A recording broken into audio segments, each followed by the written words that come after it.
So we are back. Fred on film. Fourth. Sipping my juice there. Tipped it all on my leg. Fantastic. Fred on film. Thank you for joining me. Thank you for being here. Thank you for your response to this project of mine, which has been hearty and positive and full and fruitful. I've really enjoyed the interaction with people being like, hey, I've watched your bullshit for the last year.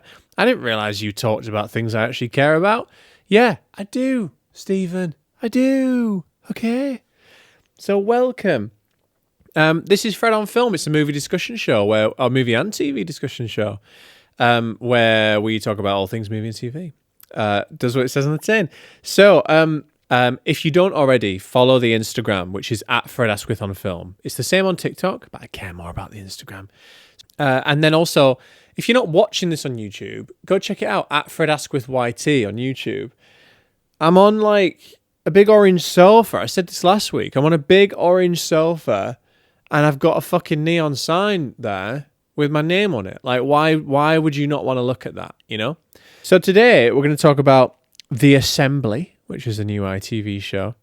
We're going to talk about booking Mission Impossible tickets. We're going to talk about The Accountant 2. We're going to talk about the state of the industry, right? And we're going to talk about Tom Cruise. Actually, I'll put that alongside the Mission Impossible one. It's just a quick thing. And then any word on the Junket opportunities that I mentioned on previous episodes, which we'll come on to. So the first point is just a shout out to The Assembly, which is a new show on ITV, which is a copy of a French show. You might have seen the French show because some clips went viral of Emmanuel Macron, the president, talking to neurodivergent people in a room. So it's generally autistic people, but neurodivergent people in a room. And the clips went viral because Macron was just so good in this environment, and it's a testing environment. It's like it's kind of they set these stipulations of like no question is off limits.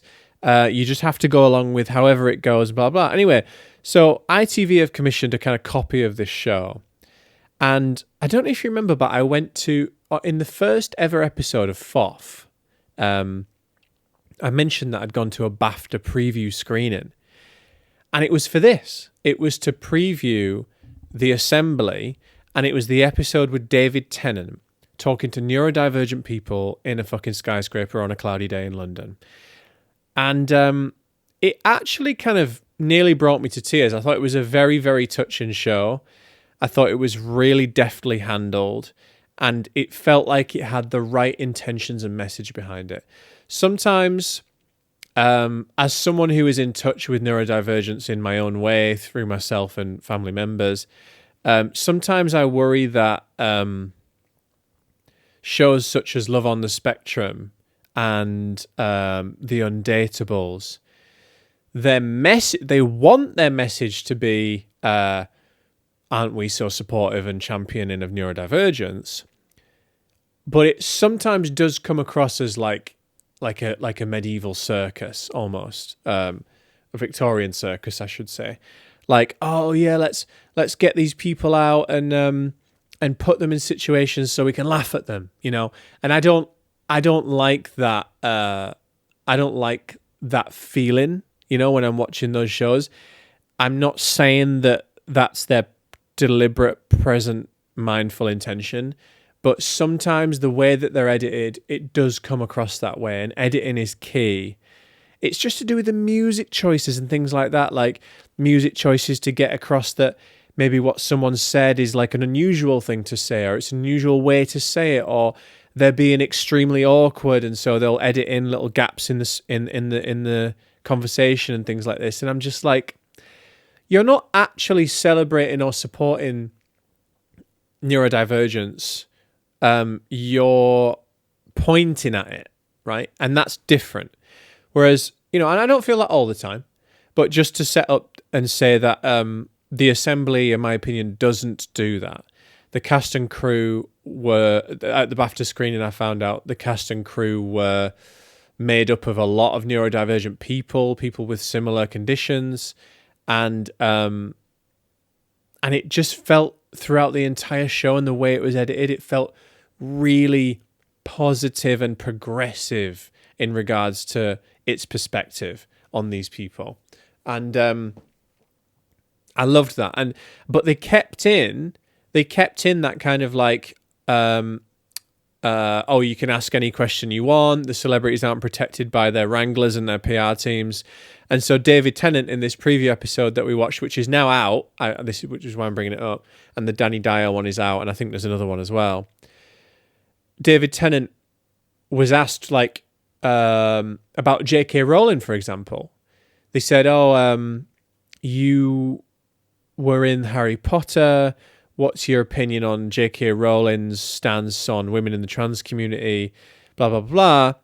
And David Tennant's response was, and he had to respond, right? And they've said they've got 4 or 5 hours of footage per person and they could make 3 episodes out of it. So God knows what else was discussed. But I think that it's a really great premise to feel like you're getting genuine, candid responses from people, and they're really in the moment with no prepared questions given to them, thinking, okay, how do I feel about this and how do I respond to this? And that's just setting the neurodivergence angle aside. It's just like a good interview, right? It's a good interview. I do want to not put people on the spot, but I do want to have candid responses about things that really matter.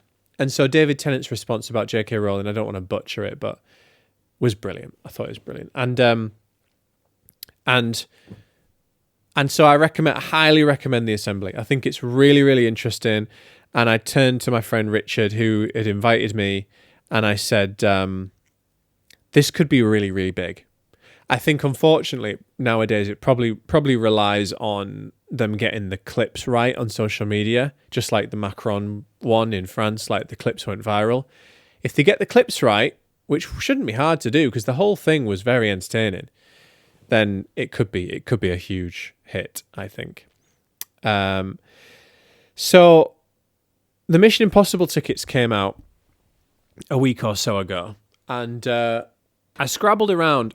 I told you a few episodes ago about my cinema spreadsheet where I keep notes of every screen I've visited in London, where I sat and where I should sit, the leg room, the audio quality, the visual quality, amenities such as refreshments, toilet location, all these things, right? And I rate the screens because I myself am neurodivergent, right? It's a great segue. And anyway, so I scrabbled around trying to find the right place to watch Mission Impossible when it comes out. It's previewing on the 20th, Tuesday the 20th of May. And it's officially released on Wednesday the 21st. So they're getting like a long weekend's worth of box office. Anyway, I looked around for fucking ages and I can really get way too into this stuff. And I'm like, oh, should I go to this Dolby Atmos screen or do I want the visual like screen size? Shall I go to the BFI and blah, blah. Anyway, it turns out I'm on my fucking honeymoon. I'm gutted. Don't tell my beloved fiance. But I am on my honeymoon, week commencing Monday the, 19th. Monday the 19th of May. Yeah, so 19th till the 25th. So I'm not going to be here for the entire first week of the Mission release. I'm so disappointed. But there is hope, right? Because this week that this is coming out, so 12th to the 18th, is the Mission Impossible premiere, right? I have sent a request to the PR agency saying, please, I sent this before I knew this about the tickets, by the way, about the honeymoon. I was like, I love Mission. I can't wait for this last one. Please, can I come to this Mission premiere? And it's not too unlikely because the Paramount team I'm in with a little bit, right? Because I did the Mobland thing for Paramount Plus, and I went to the September 5th premiere last year, which didn't come out on September 5th for some reason. I got invited to a couple of others that I couldn't go to. I'm not bragging. It's just I'm doing a fucking film podcast, and this is a fucking film topic. So it's just the fact. I think I might have a chance of getting invited to the Mission premiere, which is on Thursday, the 15th of May. That is my only chance to see this film before I go on my fucking honeymoon. And if I do get that invite, I will record the episode of FOF to come out on Monday the 19th after I've seen it. So we can have a review! Yes! Yes! Okay. Let's move on. I would like to also... I've just got one note about Tom Cruise, and it says... Does Tom Cruise eat food? Does Tom Cruise eat food? That's the real question, because I know for a fact that when they do junkets for Tom Cruise films, Tom Cruise is not included in the list of junkies, right? He's not one that sat in the hotel room getting person after person. Tom Cruise clearly is only interviewed by a select few outlets or people, so like BBC, Deadline.com, Variety, in hermetically sealed fucking like hotel rooms, or even not hotel rooms. Like, he just doesn't do the normal thing because he's not a human. He's like an effigy of celebrity. He's a spectre of celebrity that doesn't really exist. He's like not quite a deity, because I don't agree with his views, but he is, so I don't want to idolize him, but he is a strange figure, right? What is Tom Cruise's life? What is his life like? Do you go to the shops, Tom? If I ever got the chance to interview Tom Cruise, I'd be like, do you have a fucking phone? Do you go to the shops? Who buys your milk? Once you've bought that milk, who makes your cereal? I can't imagine Tom Cruise making a pancake in the morning. Like, are you making pancakes and what are you doing? You sitting down watching Netflix? Like, do you have a laptop? Are you responding to emails? Do people get emails from Tom Cruise saying, yeah, that sounds good, thanks, Tom? Does he? I just imagine that he's got someone around him doing all those things. I think Tom, similar to Leo DiCaprio, but even slightly more than Leo DiCaprio, has tried so hard and succeeded to keep this spectre of celebrity intact. You know, we kind of feel like now the star system has broken down. We don't have... Hollywood's not run by like Humphrey Bogart, or it's not run by Jimmy Stewart, or even later Jack Nicholson, Marlon Brando. Like, these stars... We have Timothy Chalamet and whatnot, but they don't run the show anymore. The only two stars really that run their show is Leo DiCaprio and Tom Cruise. They're the ones that can pick projects, pick directors and collaborators, and turn up when they fucking want. And if they're not nominated, they won't turn up. If they're not presenting an award, they won't turn up. If they're not at a premiere, you'll never see them. They're not paparazzi. They're not like seen at coffee shops in Beverly Hills.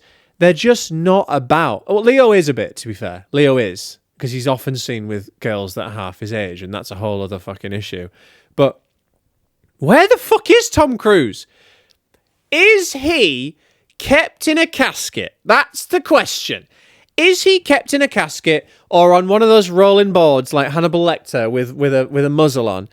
And when he's needed for a premiere, they just fly him over on the board, unstrap him, and throw him out there in a suit, and he's like the nicest guy ever. Like, where are you in between filming and releasing? What are you doing? Where is your house? What's in it? I think there's fucking nothing in that house. I think he has one fucking sofa and... No, he has a mattress. He has a white room with glass-paned walls and just one mattress in the middle. And when he's not working, he is simply asleep on the fucking mattress. He doesn't have a phone. He doesn't have a laptop. He consumes calories only through a drip. That's my hypothesis for Tom Cruise.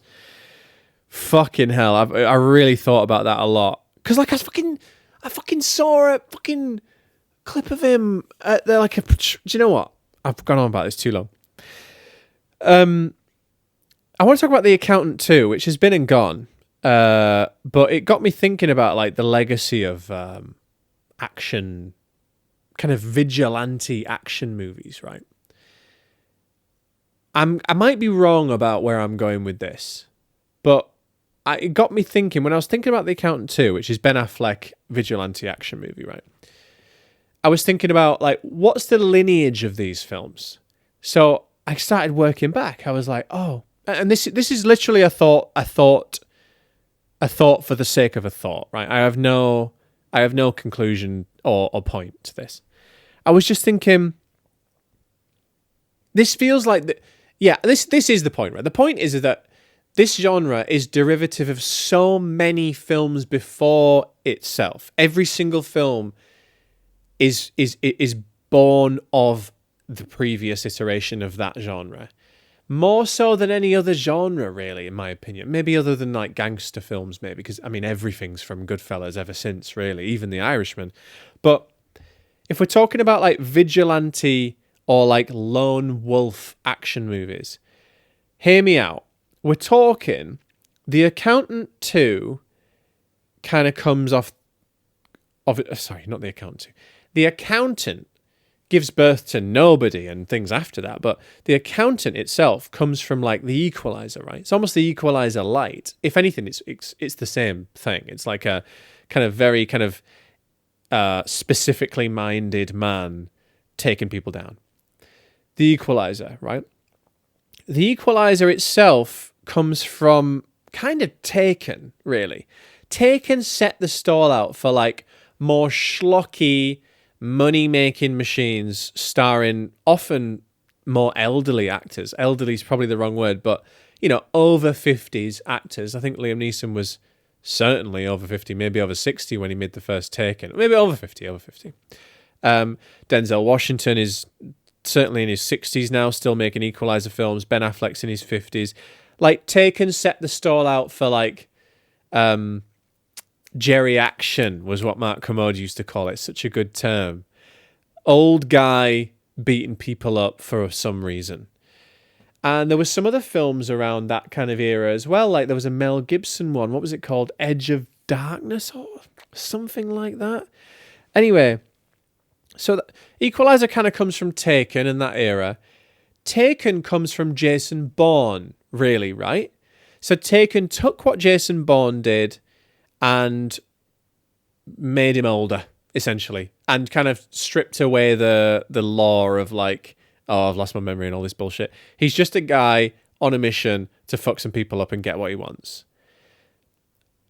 And down that road, we're kind of reducing in creative value, in my opinion, from like Bourne to Taken to The Equalizer to The Accountant. We're kind of like, oh wow, this genre's really jumped the shark. Anyway, Bourne is obviously influenced by Bond, and Mission Impossible was itself influenced by Bond. But the reason why I haven't included that in Mission Impossible in the kind of core lineage I'm trying to lay out here is because Mission Impossible took Bond and then became its own thing. Like it's almost like Mission Impossible has birthed like The Amateur, which came out recently, the Rami Malek film, like more of like a globe-trotting, like it took the globe-trotting large scale of Bond and like put it on Hollywood steroids. So that's a kind of different line to me. The vigilante guy beating people up to get what he wants action movie is what we're talking about. So Bourne comes from Bond, which is that kind of side of Bond. But you could also split off. I kind of thought about this, try to go a bit deeper, right? You could also split off and say, like, does Bourne kind of come from a crime, like, thriller thing such as, like, Heat or The French Connection? Feels more of a stretch, because you could just say, okay, it comes from Bond, and Bond's around the same pool as, like, Day of the Jackal, let's say, like, and fair enough. But I'm just trying to think this through. Like, there's a lineage of these films, and it really interests me. So if you're thinking about Day of the Jackal and Bond, that kind of side of it, then you could say that would come from like North by Northwest. So you're going back to like Hitchcock. And then I'm like, ooh, where does that come from? Like, because that came out before, as far as I know, before a Bond or a Jean Le Carre book was ever written. So where's North by Northwest coming from? Like, where's the spy begin? And then I'm thinking, it's The Third Man, isn't it? Like, that's a film that I saw as part of my film degree at uni, which I talked about in the first or second episode of Fourth. 1949 movie, directed by Carol Reed and starring Orson Welles. And it's a noir, right? It's an investigative noir. I'm like, I know that I've not really taken this to the nth degree, but I'm like, I